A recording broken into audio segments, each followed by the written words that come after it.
Hello friends, welcome to Manish kitchen. Manish kitchen இன்னைக்கு கோதுமை ரவை வச்சு ஒரு பொங்கல் எப்படி செய்யணும் பார்க்க போகிறோம். 200 கோதுமை ரவை எடுத்து வச்சுருக்கிறேன்.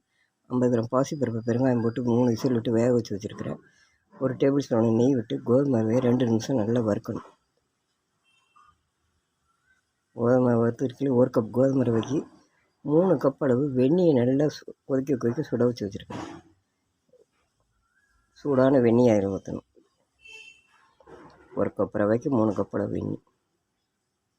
வேக வச்ச பாசிப்பருப்பு, பெருங்காயம் போட்டு வேக வச்ச பாசிப்பருப்பு, மஞ்சத்தூள், உப்பு,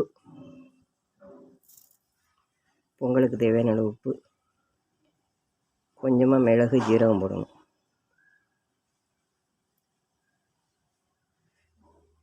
ஒரு டேபிள் ஸ்பூன் எண்ணெய் விட்டு மிளகு ஜீரகம், 2 பச்சை மிளகாய், 1 கால் சைஸுக்கு இஞ்சி, கருவேப்பிலை தழைச்சி வச்சுருக்கேன், 4 முந்திரி.